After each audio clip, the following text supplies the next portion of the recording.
Bismillahirrahmanirrahim. Assalamualaikum warahmatullahi wabarakatuh. Innal hamdalillah nahmaduhu wa nasta'inuhu wa nastaghfiruh wa na'udzu billahi min shururi anfusina wa sayyiati a'malina. Man yahdihillahu fala mudilla lahu wa man yudlil fala hadiya lahu. Asyhadu an la ilaha illallah wahdahu la syarika lahu wa asyhadu anna Muhammadan abduhu wa rasuluh. Qala Allah ta'ala fi kitabihil karim, ya ayyuhalladzina amanu taqullaha haqqa tuqatih wa la tamutunna illa wa antum muslimun. Ya ayyuhan nasu taqu rabbakum alladzi khalaqakum min nafsin wahidah wa khalaqa minha zawjaha wa batha minhuma rijalan katsiran wa nisaa'a. واتقوا الله الذي تساءلون به والأرحام إن الله كان عليكم رقيبا يا أيها الذين آمنوا اتقوا الله وقولوا قولا سديدا يصلح لكم أعمالكم ويغفر لكم ذنوبكم ومن يطع الله ورسوله فقد فاز فوزا عظيما أما بعد فإن أصدق الحديث كتاب الله وخير الهدي هدي نبينا محمد صلى الله عليه وسلم وشر الأمور محدثاتها فإن كل محدثة بدعة وكل بدعة ضلالة وكل ضلالة في النار. معاشر المسلمين والmuslimat rahimani wa rahimakumullah. Alhamdulillah, pada kesempatan yang mulia ini kita kembali dipertemukan oleh Allah untuk kita melanjutkan kembali pembahasan mengenai perkara-perkara yang menjadi pembatal keislaman. Dengan kita mengetahuinya, maka kita akan bisa menjauhinya, dan dengan kita berusaha untuk menjauhinya, maka kita telah menempuh satu jalan untuk mempertahankan akidah kita, mempertahankan ketauhidan kita, mempertahankan keislaman kita. Dan ini adalah perkara yang dituntut kepada kita semuanya, karena Allah Subhanahu wa taala mengatakan, ya ayyuhalladzina amanu taqullaha haqqa tuqatihi wa la tamutunna illa wa antum muslimun. Allah berfirman, wahai orang-orang yang beriman, bertakwalah kamu kepada Allah dengan sebenar-benarnya takwa, dan janganlah kamu mati kecuali kamu dalam keadaan berada di atas agama al-Islam, dalam keadaan berserah diri kepada Allah Subhanahu wa ta'ala. Nah, mudah-mudahan Allah Subhanahu wa taala mengkaruniakan kepada kita ilmu yang bermanfaat disertai dengan taufiknya sehingga terwujud menjadi amal yang saleh, dan mudah-mudahan Allah Subhanahu wa taala menjadikan kita kokoh di atas agama kita sampai kita wafat dan menemuinya dengan membawa iman dan ketauhidan kepadanya. Amin ya rabbal alamin. Nah, kita lanjutkan kembali apa yang disampaikan oleh Syekh Shalih Al-Fauzan hafizahullah dalam syarah beliau kepada poin ketiga di dalam pembatal keislaman ini. Kita sampai pada halaman 133 pada buku yang kami pegang ini, yaitu berkaitan dengan bidang apa yang boleh berhubungan dengan orang kafir. Kalau kemarin kita bahas mengenai apa yang disampaikan Syekh Shalih Fauzan tentang perkara-perkara yang kita tidak diperbolehkan untuk melakukannya bersama dengan orang kafir. Sekarang kita akan membaca keterangan dari beliau hafizahullah mengenai perkara-perkara yang dibolehkan ketika kita berinteraksi dan berhubungan dengan orang-orang kafir. Syekh mengatakan, tersisa bagi kita untuk mengetahui apa yang diperbolehkan dalam berhubungan dengan mereka.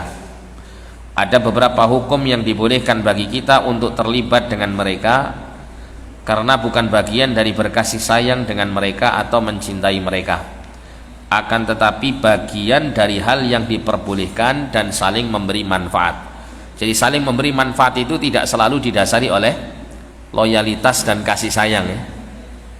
Tidak selalu dibangun di atas al-wala kepada mereka, ya, tapi saling memberikan manfaat.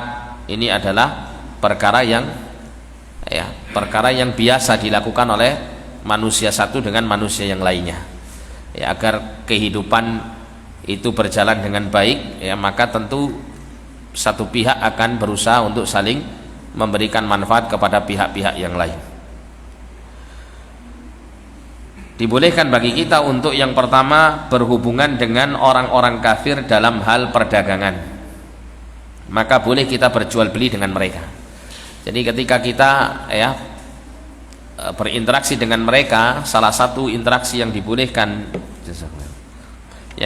bagi kita semuanya adalah kita melakukan transaksi jual beli bersama mereka atau berdagang berbisnis bersama mereka, asal transaksi yang dibangun adalah transaksi dengan akad-akad yang syar'i atau akad-akad yang dibolehkan, dan, ya, benda yang diperjualbelikan adalah benda yang halal, bukan benda-benda yang haram atau benda-benda yang mendatangkan kemudaratan.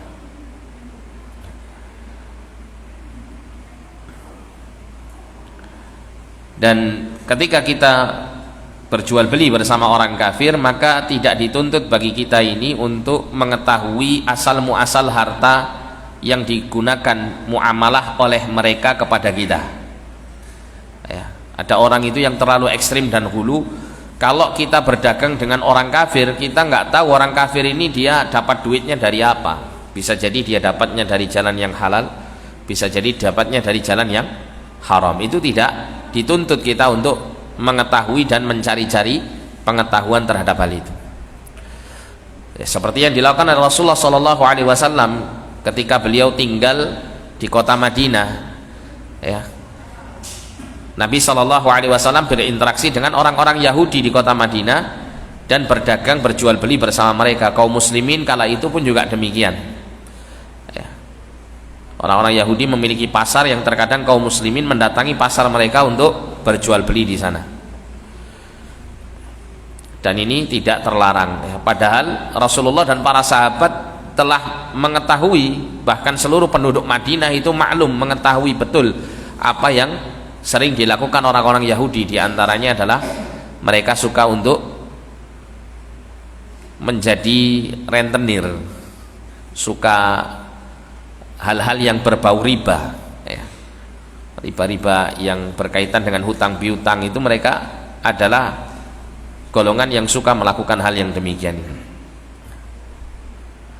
ya. Namun Nabi SAW dan para sahabat tetap berinteraksi secara, ya, jual beli ini atau muamalah jual beli ini tanpa dituntut mereka untuk mengetahui dari hasil apa orang-orang kafir yang berinteraksi dengan kita dalam jual beli itu, ya, menggunakan harta tersebut di dalam transaksi bersama kita.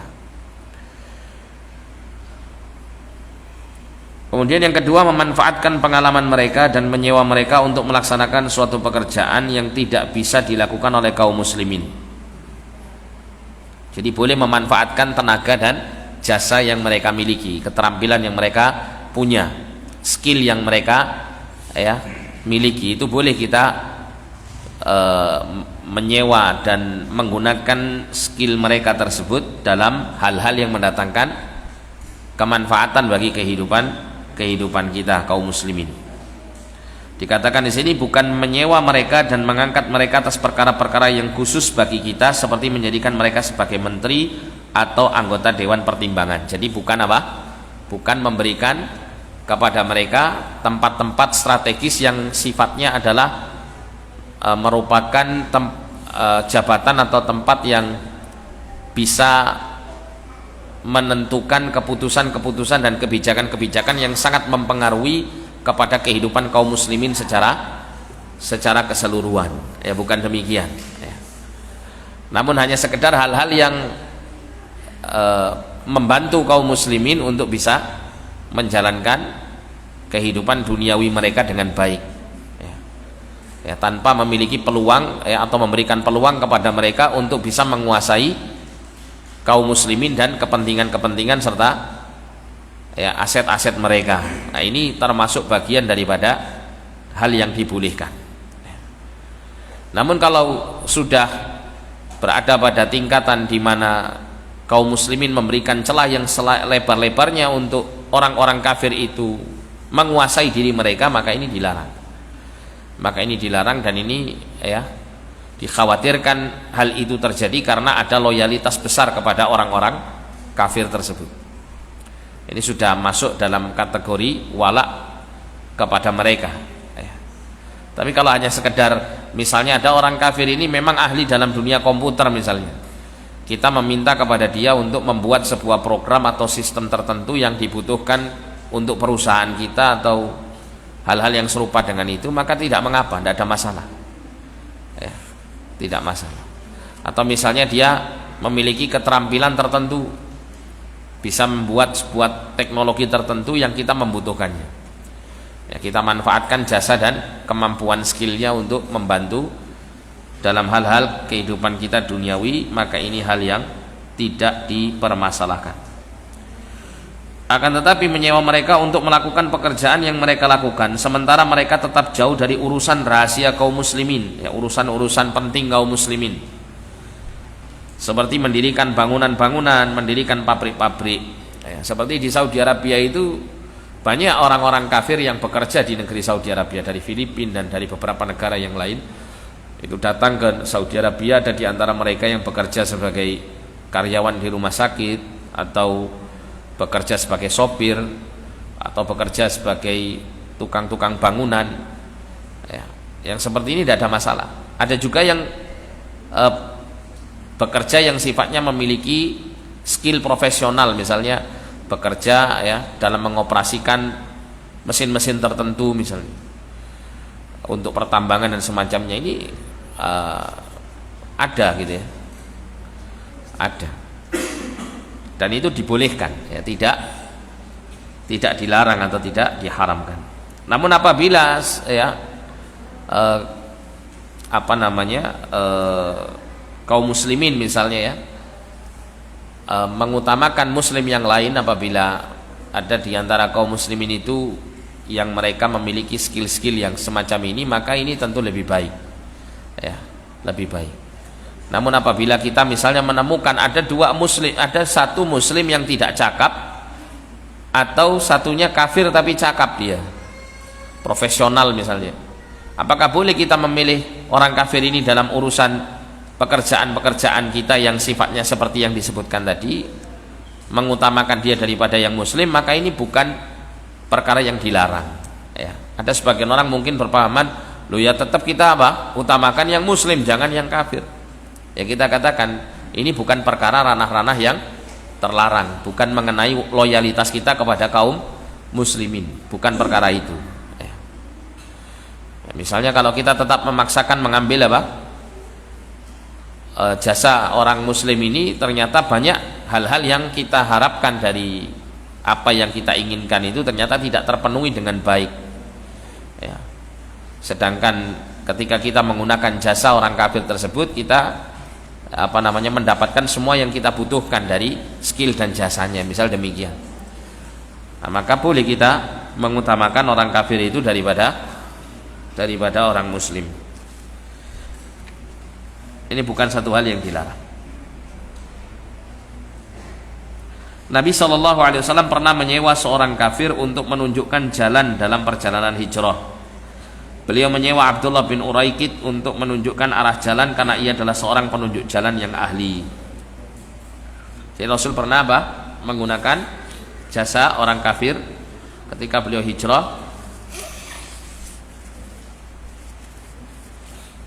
berkaitan dengan menunjukkan jalan. Termasuk dalam hal ini juga kita diperbolehkan untuk mengimpor barang-barang orang-orang kafir ya, yang dibuat oleh orang-orang kafir di negeri mereka, yang kemudian kita butuhkan di negeri kita. Ini satu hal yang tidak dilarang ya, bukan perkara yang kemudian dikatakan sebagai atau dikategorikan sebagai kita mendukung ekonomi mereka misalnya gitu ya. Ini terlalu jauh ya. Pernyataan semacam ini terlalu jauh dan terlalu dibuat-buat ya, karena wajar kita hidup di dunia ini ya, berinteraksi dengan orang-orang yang kita butuhkan untuk kita memenuhi kebutuhan kita. Itu hal yang menjadi perkara yang biasa gitu ya. sehingga tidak perlu kemudian dipersulit dalam hal ini, terlalu diikat dengan ikatan-ikatan yang menurut dia mungkin ikatan ini syar'i karena sebagai wujud loyalitas kaum muslim kepada kaum muslimin misalnya, padahal yang demikian ini tidak termasuk dalam perkara-perkara tersebut. Jadi harus menempatkan sesuatu itu pada tempatnya, ya. Ya, bayangkan kalau misalnya kita hanya membatasi diri, pokoknya kita hanya menggunakan produk muslim semua. Ya kalau itu terpenuhi lah, kalau seandainya tidak terpenuhi, kemaslahatan Anda kan terganggu dengan itu. Ya. Misalnya kita punya perusahaan, kita ingin semuanya terpenuhi dari produknya kaum muslimin. Ya kalau semua ya kaum muslimin bisa memenuhi produk itu, kalau tidak akan tidak berjalan, ya. Perusahaan Anda tidak akan berjalan dengan baik. Atau apa namanya? Kebutuhan Anda tentu tidak benar-benar terpenuhi secara sempurna. Ada orang itu sampai seperti itu, Pak, terlalu ekstrim. Ya meskipun misalnya semangat itu kemudian kalau dibawa kepada hal yang positif itu baik. Ya, saya ingin sekali bermunculan apa? Produk-produk kaum muslimin misalnya. Nah, itu bagus. Kalau misal ada perusahaan muslim yang mulai memunculkan produk-produk ini, kita dukung dengan kita ikut serta membelinya misalnya, ini baik, tidak ada masalah. Tapi kalau kita mengikat sesuatu dengan ikatan yang tidak syariat mengikatnya, misalnya harus kita mengambil apa produknya muslim saja, nah, gitu. Nah, ini akan menyulitkan, ya. Ini akan menyulitkan bagi kita. Nah, dikatakan di sini ya, yang maka boleh memanfaatkan keahlian mereka dengan syarat tidak memungkinkan mereka untuk mengetahui rahasia-rahasia kita dan tidak menjadikan mereka orang kepercayaan atas perkara-perkara kita tersebut. Maksudnya perkara-perkara yang jika mereka pegang, mereka akan memiliki celah untuk menguasai kaum muslimin dan semua kepentingannya secara umum. Nah, maka ini tidak diperbolehkan. Kemudian yang ketiga, diperbolehkan bagi kita untuk mengadakan perjanjian-perjanjian jika dalam hal itu ada maslahat buat kaum muslimin. Ya, boleh kita mengadakan perjanjian diplomatik misalnya, perjanjian apa namanya antar negara itu bilateral ya Pak ya. Perjanjian-perjanjian yang di situ ada ya kemanfaatan atau kemaslahatan bagi kaum muslimin, ada keuntungan bagi kehidupan kaum muslimin dengan adanya perjanjian tersebut. Perjanjian perdamaian, perjanjian gencatan senjata, perjanjian saling apa? Tukar menukar apa? Misalnya tukar menukar hal-hal yang bermanfaat, misal gitu ya, tukar menukar teknologi atau tukar menukar jasa dan seterusnya. Itu hal yang tidak dilarang, ya. Selama hal itu mendatangkan kemaslahatan baik bagi kaum muslimin. Nabi SAW pernah membuat perjanjian damai dengan kaum Yahudi di Madinah. Sering disebut dengan istilah piagam Madinah itu ya. Jadi kaum muslimin ya ketika tinggal di kota Madinah ya, Rasulullah SAW dan kaum muslimin ini mengadakan perjanjian dengan orang-orang Yahudi karena mereka juga hidup berdampingan bersama kaum muslimin di kota Madinah. Ya, agar supaya apa? Saling bahu membahu untuk menciptakan stabilitas keamanan baik di dalam maupun di luar, atau baik dari dalam maupun dari luar. Maksudnya dari dalam itu tidak saling bermusuhan satu dengan yang lain. Dari luar, apabila ada serangan musuh dari luar, maka ya semua yang ada di dalam kota Madinah ini, yang tinggal di daerah Madinah ini, bahu membahu untuk memberikan apa? Perlawanan di dalam perkara ini. Ini yang dilakukan oleh Rasulullah SAW bersama orang-orang Yahudi agar tercipta stabilitas keamanan yang baik bersama mereka. Ya, apalagi antara Muslim dengan kafir itu kan hal-hal yang memicu konflik itu mesti terjadi. Gitu. Ya, karena apa? Karena keduanya mesti apa? Saling membenci satu dengan yang lain. Kaum muslimin mesti membenci apa? Berdasarkan konsekuensi keimanannya mesti membenci orang-orang Yahudi. Orang-orang Yahudi pun juga memusuhi dan membenci kaum muslimin. Akan tetapi kaum muslimin diperintahkan berlaku adil kepada mereka. Makanya kemudian ketika terjadi perjanjian itu disepakati orang-orang Yahudi, pada akhirnya siapa yang berkhianat? Orang-orang Yahudi sendiri, sampai pada akhirnya mereka semuanya diusir dari kota Madinah, bahkan diusir dari seluruh jazirah Arabia pada akhirnya. Nah, justru karena ada apa? Karena ada hal yang bisa memicu terjadinya peperangan satu dengan yang lain, supaya kondisi internal kota Madinah kala itu, negeri Madinah kala itu benar-benar kondusif, ya, benar-benar terjaga stabilitas keamanannya, maka terjadi perjanjian-perjanjian yang dibuat. Nah, sehingga yang demikian ini adalah sebuah hal yang mendatangkan maslahat bagi kehidupan kaum muslimin. Dan mengadakan perjanjian damai dengan kaum musyrikin di Hudaybiyah. Ya, pada saat itu Rasulullah dan para sahabat mengadakan perjanjian damai di Hudaybiyah. Meskipun ada beberapa poin yang mengesankan, ya, di poin itu ada hal yang merugikan bagi kaum muslimin, tapi pada akhirnya justru perjanjian Hudaybiyah ini mendatangkan kemaslahatan yang besar bagi Islam dan kaum muslimin. Ini menunjukkan bahwa perdamaian atau perjanjian-perjanjian yang dibuat antara kaum muslimin di suatu negeri dengan orang-orang kafir di dalam negeri itu atau di luar negeri tersebut, maka ini adalah hal yang dibolehkan. Jika kaum muslimin mempunyai maslahat atau tidak mampu memerangi kaum kafir, maka dibolehkan untuk membuat perjanjian dengan mereka, berupa apa? Gencatan senjata, berdamai dengan mereka. Ini boleh, ya, karena hal ini terdapat maslahat bagi kaum muslimin. Bahkan misalnya ada sebagian minoritas kaum muslimin di suatu negeri, dia ditindas, diintimidasi oleh orang di negeri tersebut, dan dia tidak mampu untuk hijrah meninggalkan negeri itu. Maka ketika ada peluang untuk mengadakan perjanjian agar supaya tidak saling menyerang, meskipun mungkin akan mendatangkan sebagian kerugian, sebagian, kita tidak katakan semua bentuk kerugian, tapi sebagian kerugian kaum muslimin dengan apa? Misalnya membayar pajak yang lebih tinggi misalnya, karena dia adalah minoritas di negeri itu dan ditekan oleh masyarakat di negeri tersebut untuk mendapatkan keamanan dan ketentraman mereka dalam menegakkan agama mereka, beribadah kepada mereka, itu dituntut untuk membayar pajak yang lebih tinggi misalnya. Dengan kamu bayar pajak yang lebih tinggi, semua hak-hakmu untuk tinggal di negeriku boleh kamu ambil, sampai pun berdakwah pun boleh misal gitu, ya. Maka diberikan, tidak masalah pajak itu. Karena apa? Maslahat dalam hal yang lain itu bisa diperoleh, bahkan itu bisa jadi menjadi jalan wasilah untuk kemaslahatan yang lebih besar.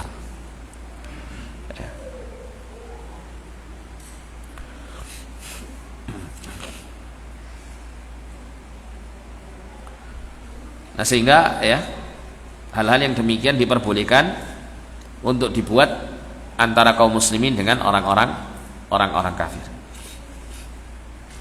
Yang keempat kemudian diceritakan di sini atau diterangkan di sini oleh Syekh, kita boleh membalas mereka saat mereka berbuat baik kepada kita.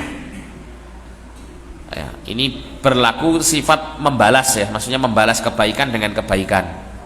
Tapi apakah boleh kita memulai kebaikan itu kepada orang-orang kafir? Boleh, tapi bukan dalam rangka karena cinta kasih kepada mereka, ya. Bukan dibangun di atas kecintaan kepada mereka, tapi bisa jadi hanya sekedar untuk mengambil simpati, ya, seperti misalnya berkenaan dengan pemberian distribusi zakat. Ada golongan yang berhak mendapatkan zakat, itu siapa? Al-mu'allafatu qulubihim, kan gitu, ya, orang-orang yang dilunakkan hati mereka. Siapa orang yang dilunakkan hati mereka? Kalau kita seringnya kita pahami ini orang yang baru masuk Islam, padahal orang yang belum masuk Islam tapi ada ketertarikan untuk masuk ke dalam Islam, atau mungkin karena ekonomi yang mungkin serba kekurangan. Kalau seandainya muslim bisa mendekatinya secara ekonomi misal gitu, ya, dia bisa tertarik untuk masuk ke dalam agama Islam karena melihat keindahan akhlak kaum muslimin dan konsep zakatnya yang memberikan apa? Memberikan pemenuhan kepada kebutuhan orang-orang fakir dan miskin, maka ini diperbolehkan untuk diberikan bagian daripada zakat tersebut. Ini menunjukkan bahwa boleh seseorang atau kaum muslimin berbuat kebaikan kepada yang lain dari kalangan orang-orang kafir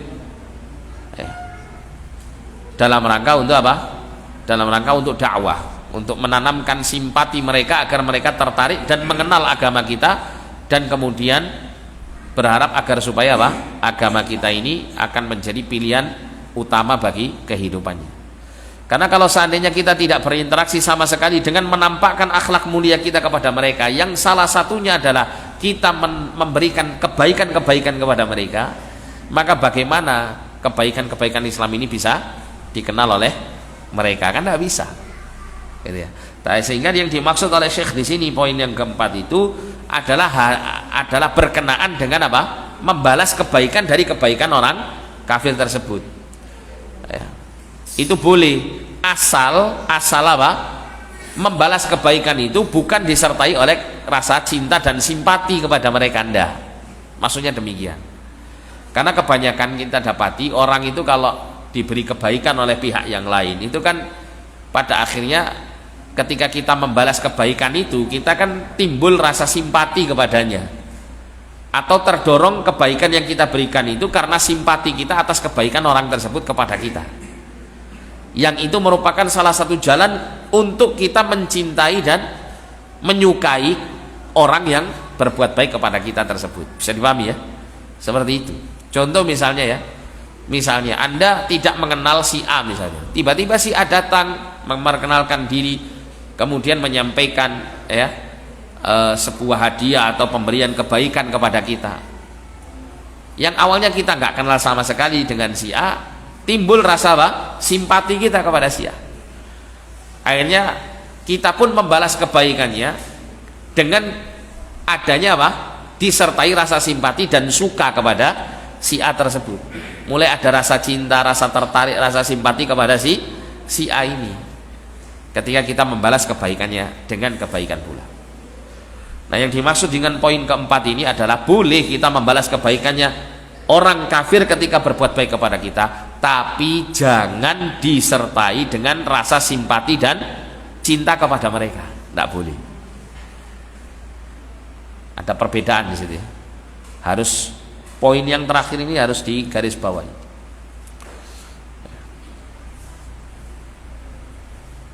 Allah SWT mengatakan, la yanhakumullahu 'anil ladzina lam yuqatilukum fid dini wa lam yukhrijukum min diyarikum an tabarruhum wa tuqsitu ilaihim innallaha yuhibbul muqsitin. Allah tidak melarang kalian untuk berbuat baik dan berlaku adil kepada orang-orang yang tidak memerangi kalian dalam atau karena agama, dan tidak pula mengusir kalian dari negeri kalian. Sesungguhnya Allah menyukai orang-orang yang berlaku adil.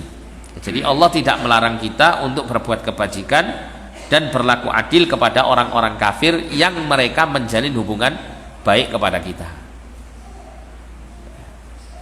Kata-kata Allah tidak melarang di sini menunjukkan perkara tersebut itu sebisa mungkin untuk tidak dibangun di atas rasa simpati. Tidak dibangun di atas rasa simpati. Boleh begitu saja, boleh sah-sah saja engkau berbuat kebaikan kepada mereka, tapi tidak didasari oleh rasa cinta. Apa bisa orang itu membenci kepada keyakinan orang lain, kepada kekufuran orang lain, kesyirikan orang lain, tapi di satu sisi dia berbuat kebaikan kepada orang yang dia benci? Bisa, tidak ada masalah.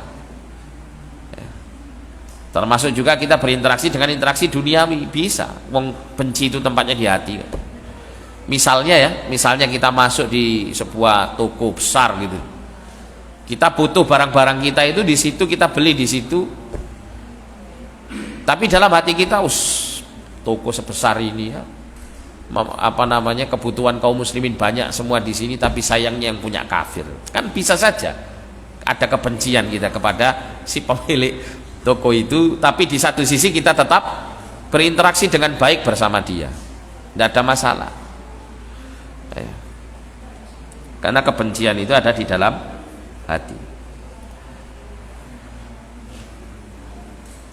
Karena berbeda kalau misalnya kebaikan orang kafir itu kita balas dengan kebaikan karena simpati dan mulai tertarik dengan kebaikan orang kafir ini sangat berbeda kondisinya nantinya, Pak. Minimal nanti orang itu kalau maksimalnya apa, dia akan tertarik kepada agama orang kafir ini, minimalnya apa, minimalnya nggak ada rasa ghirah kita kepada agama kita sendiri, dan tidak ada kebencian kepada agama orang-orang kafir tersebut. Sehingga kesannya kita ini tidak ada pengingkaran terhadap apa yang diyakininya, yang diyakininya dan seterusnya. Dan ini juga ada hal yang perlu kita sampaikan juga berkenaan dengan poin ini, Pak. Orang-orang kafir itu terkadang mereka berusaha untuk menjajakan keyakinan mereka, minimal membuat hati orang-orang muslim itu tidak ada rasa muncul kebencian kepada keyakinan mereka. Salah satunya melalui film-film yang mereka buat di televisi, kan macam-macam ya, ada film-filmnya musyrik, orang-orang kafir, ahlul kitab, mereka buat film. Contoh orang-orang musyrik ya film-film India itu salah satunya. Itu film-film kan banyak menampilkan apa? Menampilkan siar-siar agama musyrik mereka, kan begitu. Datang ke gereja, ke tempat ibadah mereka, kemudian mengagungkan dewa-dewa mereka dan seterusnya. Nah, kita asyik saja melihat itu dan menikmati jalan ceritanya di film tersebut, tertarik kita. Yang terjadi apa? Dikala kita melihat itu kan kemungkaran, tidak? Kemungkaran kan? Kita melihat ada orang yang percaya dengan hal-hal yang selain Allah Subhanahu wa taala yang bisa menolong dan bisa menghilangkan kemudaratan. Ya, kita melihat itu tanpa ada rasa cemburu kita, kebencian kita kepada hal itu. Kan kadang kalau kita melihat, Pak, ada orang ngelakoni kesyirikan di depan kita, Pak. Kalau kita nggak bisa ngelarui, nggak bisa dakwai, nggak bisa mencegah, melarang, kira-kira apakah tetap kita melihat begitu, menikmati upacara seperti itu, ataukah karena kebencian kita kemudian pergi, gak suka sih, pergi? Kan kalau memiliki hati yang cemburu kepada agama, kan kita melihat hal seperti itu tidak suka, tapi nggak mampu untuk kita cegah, untuk kita ingkari dengan lisan maupun perbuatan, maka kita mengingkarinya dengan hati, kita berpaling dari hal itu, kan begitu. Tapi kalau kemudian malah kita menikmatinya, wah ini kan karena kearifan lokal, ini budaya yang bisa ya mendatangkan turis dan macam-macam. Atau di televisi itu kita saya nggak lihat itunya, tapi saya lihat jalan ceritanya bagus begini. Nggak ada kecemburuannya kepada agama kita, malah ikut hanyut di situ. Akhirnya apa? Minimal itu tadi, kecemburuan kita pudar dengan kemungkaran yang terbesar ini, kesyirikan dan kekufuran ini.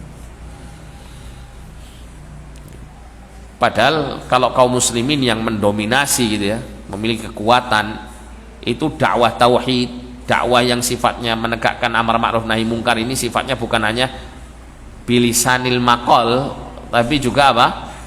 Bilisanil hal, dengan anggota badan. Ya. Makanya di negara-negara yang mentauhidkan Allah tidak boleh ada siar-siar kesyirikan, kekufuran. Bekas-bekasnya pun yang bisa membuat orang itu tertarik melakukan kesyirikan di situ dihilangkan, kan gitu. Seperti di negara Saudi Arabia kan ada beberapa tempat di mana di situ ditutup oleh pemerintah karena alasan apa? Menjadikan orang-orang tertarik melakukan kesyirikan. Saya pernah lihat betul, Pak, orang-orang dari luar ya, dari luar negeri itu datang untuk melakukan ibadah di sana itu macam-macam. Ada orang yang saya pernah lihat, ada seorang wanita itu bawa bungkusan isinya coklat. Itu dia berdiri di depan makam baqi yang ditutup kan. Tidak tahu dia baca-baca apa, dia menghadap di makam itu sambil pegang-pegang coklatnya itu. Mungkin Arab dirapal, dimantrai oleh barokah ya, orang yang meninggal para sahabat di makam baqi itu, supaya apa? Supaya nanti coklatnya mungkin mau diberikan ke lawan jenisnya supaya mungkin tertarik dengan dia atau bagaimana. Gitu, aneh-aneh sudah. Ini di negeri yang masya Allah gitu ya, negeri yang muwahhid gitu, yang benar-benar menjaga ketauhidan.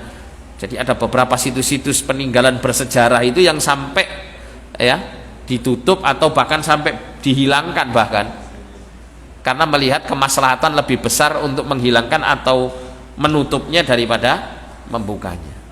Padahal ini situs bersejarah, artinya situs bersejarah ini kan penting untuk dipelihara gitu, supaya tahu ada bukti-bukti sejarah otentiknya ya, bahwa dikisahkan dulu begini kan begini.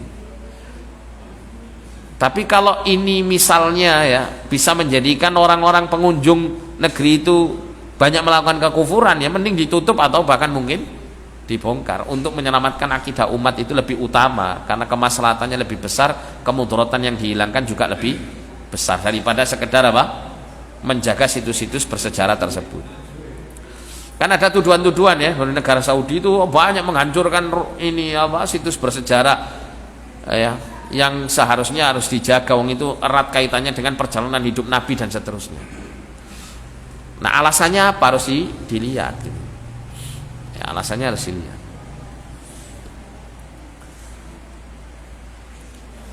Nah jadi demikian ya, kita lanjutkan di sini. Apabila mereka berbuat kebaikan kepada kaum muslimin, maka kaum muslimin membalasnya dengan kebaikan.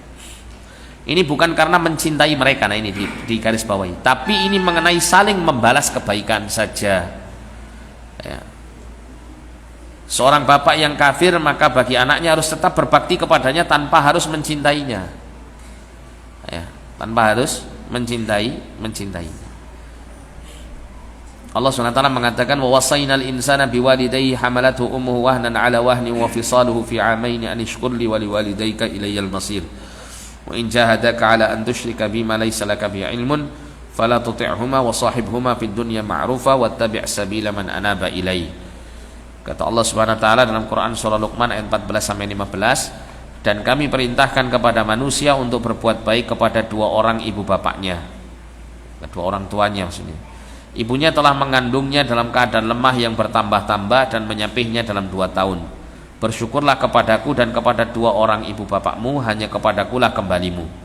Dan jika keduanya memaksamu untuk menyekutukan dengan aku sesuatu yang tidak ada pengetahuan tentang itu, maka janganlah kamu mengikuti keduanya. Ini apabila kedua orang tua ini dalam keadaan musyrik, kemudian atau salah satunya kemudian memaksa, kata-kata jahada yujahidu itu bersungguh-sungguh mengeluarkan semua potensi dan tenaga yang dimiliki gitu ya untuk melakukan sesuatu. Itu jahada yujahidu, mujahadah, bersungguh-sungguh. Jadi Allah tidak mengatakan di sini apabila kedua orang tuamu itu mengajak kamu gitu, tidak begitu, tapi bersungguh-sungguh untuk membuat kamu apa? Kafir, jangan ditaati. Jangan ditaati. Wa sahibuma fid dunya ma'rufa, namun ya pergaulilah keduanya di dalam kehidupan dunia ini dalam hal yang ma'ruf. Nah, di satu sisi kita tidak boleh untuk patuh di dalam hal yang mungkar, dan kemungkaran terbesar adalah kita katakanlah sampai ya orang tua kita itu berusaha sekuat tenaga untuk mengembalikan kita atau mengeluarkan kita dari agama kita kepada agama yang lain gitu ya. Tapi di satu sisi kita tetap berbuat baik kepada keduanya dalam hal yang tidak dilarang oleh syariat. Wattabi' sabila man anaba ilayya, dan ikutilah jalan orang yang kembali kepadaku. Ini Isya Pak ya? Monggo azan dulu.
Nah, kita lanjutkan. Jadi kalau kita merujuk kepada tafsir, kita mendapati ada sebuah riwayat ya mengenai surat Luqman ini tentang apa yang dilakukan oleh seorang sahabat bernama Sa'ad bin Malik. Jadi Sa'ad bin Malik ini adalah seorang sahabat yang dikenal sebagai orang yang berbakti kepada orang tuanya, terkhusus kepada ibunya. Nah, ketika Sa'ad bin Malik ini mendapat hidayah, dia masuk Islam, maka ibunya kala itu masih dalam keadaan musyrik. Ya. Ibunya kemudian memaksa Sa'ad bin Malik ini untuk keluar dari agamanya. Ibunya mengatakan, wahai Sa'ad, ya, hendaklah engkau kembali kepada agama nenek moyangmu, atau ibumu akan mogok makan sampai mati, katanya. Ibumu ini akan tidak makan dan minum sampai mati, sehingga nanti orang-orang akan mengatakan tentang keadaanmu bahwa engkau telah membunuh ibunya sendiri. Maka kemudian ibunya ini bermalam di rumahnya, di rumah Sa'ad bin Malik, dalam keadaan tidak makan sehari semalam. Maka tubuhnya lemas. Sa'ad bin Malik hanya memerintahkan, makanlah ya, makan. Anda apa namanya, istilahnya ya percuma gitu ya, ngelakoni seperti ini percuma, sudah makan saja. Anda dengan perbuatan Anda seperti ini tidak membuat saya keluar dari agama saya. Namun ibunya ini tetap bersikeras, bersikeras. Maka untuk hari yang kedua ibunya pun juga tidak makan selama sehari semalam. Maka semakin lemah tubuhnya. Kemudian di hari ketiga juga demikian, maka semakin lemah, dan kemudian Sa'ad bin Malik dengan tegas mengatakan kepada ibunya, wahai ibuku, jika memiliki 100 nyawa sekalipun dan satu demi satu itu nyawamu itu keluar dalam rangka untuk membuat aku keluar dari agama Muhammad, maka aku tidak akan pernah keluar darinya. Sekarang ya terserah ibu sekarang kembali makan atau tidak kembali makan, maka itu urusan ibu, wis gak urusan gitu. Akhirnya yang terjadi akhirnya apa, ibunya pun menyerah, kalah, dan kemudian makan kembali. Jadi ini gambaran bagaimana Pak, mujahadahnya si ibu yang musyrikah ini untuk mengeluarkan anaknya dari agama Islam. Tetap tidak boleh, tetap tidak boleh seorang muslim itu untuk hilang ketegarannya di atas agama. Yang apa namanya dicontohkan oleh Sa'ad bin Malik ini berkaitan dengan pengamalan ayat tersebut. Maka wajib bagi seorang anak untuk berbuat baik kepada bapaknya meski ia kafir, tapi tanpa mencintainya di dalam hatinya. La tajidu qauman yu'minuna billahi wal yawmil akhir wa duna man haddallaha wa rasulahu walau kanu aba'ahum aw abna'ahum aw ikhwanahum aw ashiratahum. Kamu tidak akan mendapati suatu kaum yang mereka beriman kepada Allah dan hari akhir, mereka mencintai orang yang apa namanya, man haddallaha wa rasulahu, orang yang menentang Allah dan Rasulnya. Walau kanu aba'ahum, meskipun mereka ini adalah bapak atau orang tua mereka, au abna'ahum atau anak-anak mereka, au ikhwanahum atau saudara-saudara mereka, au ashiratahum atau keluarga mereka. Tetap apa tidak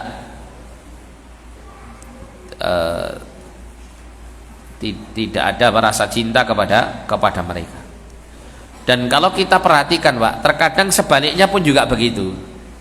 Ketika seorang anak itu memilih agama Islam sebagai agamanya, yang sebelumnya mungkin dia di atas agama yang lain, sedangkan keluarganya semuanya belum mendapatkan hidayah, yang terjadi apa kira-kira? Terkadang dia diusir dari keluarganya. Wis tak coret teko kakak. Sudah, kamu bukan anakku lagi, sudah keluar kamu dari rumahku, kan begitu. Bahkan sampai pernah kami mendengar itu ada seorang mu'allaf itu ketika dia masuk Islam, memilih agama Islam, malah mau dibunuh sama bapak dan kakak-kakaknya, saudara-saudara laki-laki.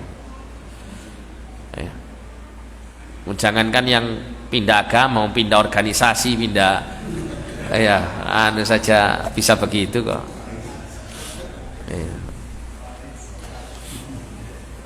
Ini apa, pindah agama, lebih keras lagi. Nah kalau misalnya dari pihak keluarga kita yang masih kafir itu seperti itu, terus kita tidak punya ketegasan dalam hal ini, ya kalah akhirnya kan. Ya. Ini menunjukkan bagaimana Allah itu menakdirkan yang namanya iman itu seperti itu ya. Iman dan kekufuran itu nggak akan pernah nggak akan pernah ketemu, nggak akan pernah bisa menyatu. Kalaupun duduk bersanding itu tidak akan mungkin saling terpaut hatinya, tidak bisa. Ya, tidak bisa.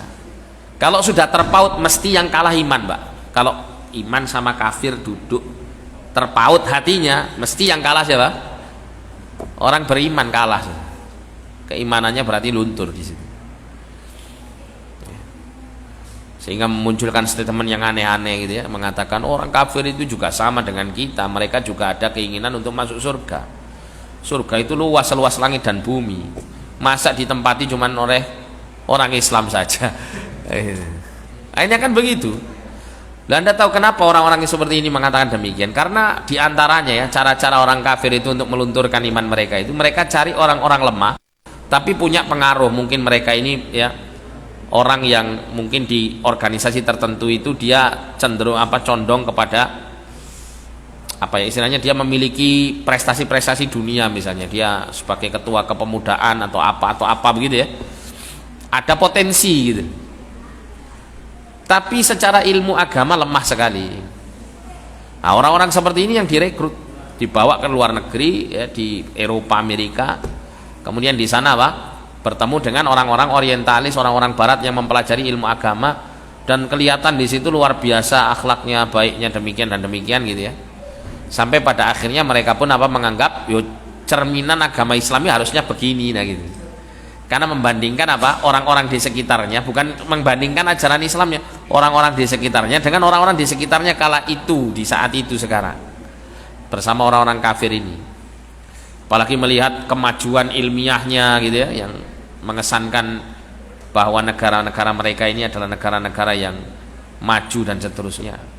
Yang mengesankan juga adalah adanya nilai-nilai Islam yang didapatkan oleh orang ini ketika di negeri-negeri tersebut, kedisiplinan, setia kawan misal gitu ya, saling menanggung satu dengan yang lain, kemudian mengutamakan kepentingan umum, misalnya begitu. Banyak nilai-nilai Islami istilahnya gitu ya. Nah, dia lupa bahwasanya nilai yang tertinggi itu la ilaha illallah, kan begitu. Ada banyak sekali nilai-nilai kebaikan yang selaras dengan Islam, tapi ada satu poin yang tidak selaras dengan agama Islam, yaitu tidak la ilaha illallah. Ya sudah muspro kan gitu, tidak ada nilainya di sisi Allah SWT. Tapi itu tidak dibangun di atas keyakinan dan pemahaman dia, karena keilmuan agama yang rendah, keimanan yang rendah. Sampai pada akhirnya mereka mengeluarkan statement yang aneh-aneh. Saya menemukan Islam itu justru di negara-negara mereka. Nah, itu. Saya benar-benar paham Islam yang seharusnya saya pegang itu dari dosen-dosen saya Yahudi Nasrani yang hafal Ibnu Katsir. Saya pernah dulu datang ke sebuah acara gitu ya. Di acara itu mengundang salah satu dosen Universitas Islam Negeri yang dulu namanya IAIN gitu ya. Kalau sekarang kan jadi UIN. Ada salah satu dosennya itu yang pada saat itu memberikan ceramah itu. Dengan bangganya dia menceritakan bahwa saya ini lulusan dari luar negeri, dari Amerika, saya ingat saya waktu itu. Dan dia menceritakan dengan bangga bagaimana dosen yang menjadi idolanya itu dia seorang Yahudi tapi hafal tafsir Ibnu Katsir katanya. Wallahu alam bener ndaknya enggak tahu. Ya, tapi katanya dia hafal tafsir Ibnu Katsir. Mungkin cuma juz amma saja gitu ya. Enggak tahu. Katanya begitu. Wah, dia bangga-banggakan. Tapi ya pada akhirnya dia cerita bahwa dosen kami ini tetap Yahudi gitu. Ya percuma kan gitu ya. Mau katakanlah dia bisa hafal seluruh Quran, seluruh tafsir pun, tapi kalau dia tetap di atas Yahudi, ya wis, percuma. Buat apa dibanggakan? Lah repotnya orang-orang mereka, kaum muslimin yang lemah ini, mereka bangga belajar dengan orang-orang kafir ini dan mengeluh-ngeluhkan seakan-akan mereka orang-orang kafir yang sudah menguasai tafsir Nukatsir, Sahih Bukhari dan seterusnya itu dianggap seperti para ulama-ulama kita. Padahal mereka itu mandi wajib, mandi junub aja nggak ngerti kan gitu. Atau kalaupun mandi junub pun nggak sah mandi junubnya. Kenapa? Nggak la ilaha illallah kan gitu. Berhadas terus orang-orang kafir ini. Gitu loh. Nah kok mau disamakan apa kualitasnya dengan para ulama-ulama kita? Ya nggak bisa. Tapi ya begitu itu ya kondisi orang itu ketika dia tidak memiliki iman atau tidak ya memiliki kekokohan akidah yang benar, maka mudah untuk diombang-ambingkan dengan kekufuran. Jadi kalau ada kekufuran dan keimanan itu bisa bersanding dalam arti sehati ya, sefrekuensi istilahnya anak sekarang, ini sudah berarti yang hilang itu imannya sudah. Yang hilang imannya. Kecuali orang yang kafir ini meninggalkan agamanya masuk Islam, ini lain cerita. Kecintaan itu satu hal, sementara berbuat baik adalah satu hal yang lainnya. Jadi cinta itu hal yang berdiri sendiri, berbuat baik itu juga berdiri sendiri. Ya, terkadang keduanya berjalan beriringan, terkadang keduanya berjalan berbeda-beda atau terpisah ya, sendiri-sendiri. Dikatakan di sini ibunya Asma binti Abu Bakar yang masih kafir mendatangi Asma dan meminta sebagian harta. Maka Asma datang kepada Rasulullah SAW dan berkata kepada beliau, ibuku datang dan dia berkeinginan, yaitu berkeinginan untuk menyambung silaturahim. Bolehkah aku menyambungnya? Maka Nabi SAW mengatakan, ya, sambunglah silaturahmi dengan ibumu. Jadi tidak ada masalah perkara-perkara duniawi kita berhubungan baik dengan siapa saja, asal ya tanpa mengikutkan hati di dalamnya gitu ya. Tanpa mengikutkan hati di dalam perkara-perkara duniawi, hubungan perdagangan, saling membalas kebaikan, saling memberi manfaat antara kaum muslimin dan kaum kafir yang tidak ada hubungannya dengan urusan agama, demikian pula dengan hubungan diplomatik, semua itu tidak mengapa. Dahulu kaum musyrikin mengirimkan utusan-utusannya kepada Nabi SAW dan saling berunding dengan beliau, menemui beliau saat beliau sedang di masjid untuk berunding. Ini semua bukan urusan saling berkasih sayang, tapi ini urusan maslahat yang mubah antara kaum muslimin dan kaum kafir. Maka harus dibedakan antara ini dan itu. Sebagian manusia mencampur adukkan antara yang dibolehkan dan yang tidak dibolehkan. Di antara mereka ada yang berkata boleh mencintai kaum kafir karena Allah membolehkan kita untuk bergaul dengan mereka, boleh menikahi wanita ahlul kitab. Nah ini yang sekarang ini lagi populer, Pak. Ya. Dalam Islam memang diperbolehkan muslim laki-laki menikahi wanita ahlul kitab Yahudi dan Nasrani, tapi itu ada persyaratannya. Wanita ahlul kitab yang bagaimana yang boleh dinikahi? Mereka adalah wanita yang menjaga kehormatannya, bukan wanita-wanita yang suka berzina. Wanita-wanita yang menjaga kehormatannya. Dan ini pun juga kalau mungkin di masa sahabat kita tidak meragukan ya, ada memang para sahabat, sebagian para sahabat atau para salaf itu menikahi wanita-wanita ahlul kitab, ada. Tapi kita tidak meragukan keimanan para sahabat, kan begitu ya, tidak meragukan keimanan para salaf, sehingga kalaupun mereka menikahi ahlul kitab, mereka tidak akan terpengaruh dengan agama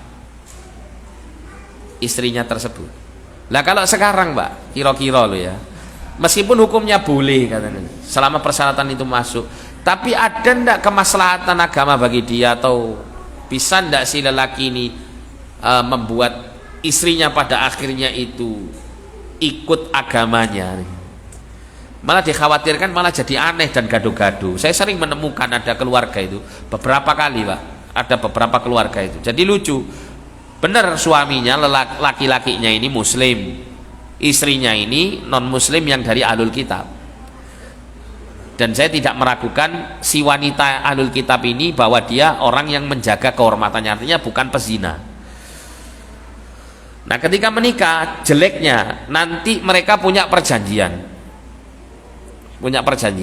kalau anak kita ini laki-laki nanti ikut saya ya, ikut si bapak. Nanti kalau anak kita perempuan, nah nanti ikut kamu. Agamanya maksudnya, supaya kita nggak saling cekcok masalah ini. Nah ini repot, ini nggak benar sebenarnya. Harusnya ya seorang lelaki ini harus lebih mendominasi dalam hal ini. Kalaupun nanti ya saya punya anak keturunan darimu, maka kamu tidak berhak untuk mengarahkan anakku kepada agamamu. Ada ketegasan di sana. Ya, tapi kenyataannya tidak demikian untuk masa yang sekarang. Makanya kita juga menimbang, bukan kita melarang ya, tapi menimbang adanya masalah dan mafsadat yang terjadi manakala ada seorang muslim yang kemudian menikahi wanita ahlul kitab dari sisi agamanya, maslahat agamanya. Ya. Kalau tidak ada maslahatnya, ya lebih baik masih banyak kaum muslimah yang bisa dinikahi kan begitu. Itu jauh-jauh lebih baik daripada menikahi wanita ahlul kitab meskipun secara syariat diperbolehkan. Bahkan pernah saya itu ditanya mengenai hal-hal yang berkaitan dengan pernikahan itu, saya tidak mau menjawab. Ya, karena ada orang yang mau menikah gitu ya, punya keinginan menikahi dengan wanita ahlul kitab. Ya, saya nggak mau menjawab, saya hanya menjawab bahwa alangkah baiknya Anda itu memilih wanita muslimah ya, daripada Anda memilih wanita ahlul kitab itu. Titik, saya jawab begitu saja. Bukan saya mengharamkan, enggak, sama sekali enggak. Wong syariat enggak mengharamkan. Cuman kecemburuan agama saya ini yang membuat saya ini berat untuk memberikan jawaban itu yang nantinya akan membantu dia untuk menikahi si wanita ahlul kitab ini dengan jawaban yang saya sampaikan gitu. Akhirnya saya menahan diri untuk tidak menjawabnya. Saya hanya sekedar menyampaikan saran untuk dia lebih baik mencari seorang muslimah untuk dinikahi. Nah, kita lanjutkan di sini. Maka harus dibedakan antara ini dan itu ya. Sebagian manusia mencampur adukkan antara yang dibolehkan dan yang tidak dibolehkan. Di antara mereka ada yang berkata boleh mencintai kaum kafir karena Allah membolehkan kita untuk bergaul dengan mereka, boleh menikahi wanita ahlul kitab, maka boleh bagi kita untuk mencintai mereka dan tidak membedakan antara kita dengan mereka. Ini kata Syekh Shalih Fauzan melampaui batas. Sebaliknya ada juga yang berlebih-lebihan dan berkata tidak boleh berhubungan dengan orang kafir sama sekali, baik urusan perdagangan, urusan duta utusan ataupun urusan saling membalas kebaikan, karena ini semua termasuk hubungan saling mencintai. Ini juga tidak diperbolehkan. Jadi kalau golongan yang pertama tadi cenderungnya seperti orang-orang murji'ah, gampang-gampang gitu ya. Sedangkan golongan yang terakhir ini golongan khawarij yang suka mudah mengkafirkan dan terlalu ekstrim di dalam menegakkan agama. Kita katakan kepada mereka ini bukan masalah saling mencintai, maka harus dibedakan antara ini dan itu, antara yang permisif dan yang keras. Agama ini adil, tidak boleh melampaui batas dan tidak boleh berlebih-lebihan. Kita wajib mengetahui hubungan dengan kaum kafir ini mana yang dibolehkan dan mana yang tidak dibolehkan, khususnya pada masa sekarang ini di mana banyak yang mengatakan urusan agama tanpa didasari ilmu atau mengatakan urusan agama berdasarkan hawa nafsu. Maka wajib bagi talibul ilmi untuk mengetahui hukum syar'i dalam masalah ini. Ini adalah perkara penting karena berhubungan dengan akidah seorang muslim. Nah, insyaallah untuk tanya jawabnya kita baca pada pertemuan yang akan datang bismillah taala. Sebelum ditutup mungkin ada yang mau ditanyakan, silakan. Ada pertanyaan? Tidak ada.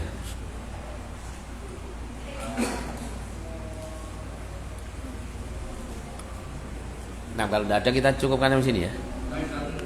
Ya. Biasanya kita transaksi di minimarket, misalnya ada ininya muslim. Nah, kadang-kadang ada mata donasi itu mana kita memberikan ada susuknya mungkin katakanlah merah itu sebaiknya gimana? Ya, kalau memang disalurkan dengan cara yang benar tidak masalah. Kalau disalurkan dengan cara yang benar tidak ada masalah.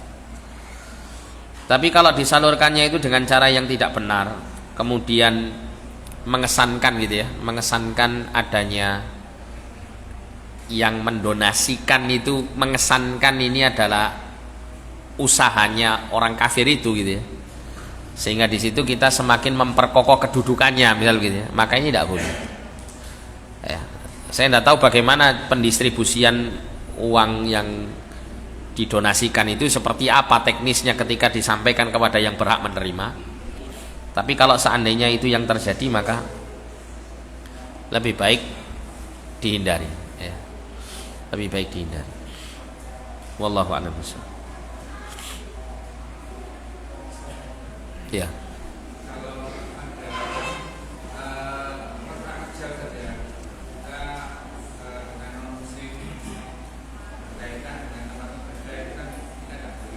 Iya.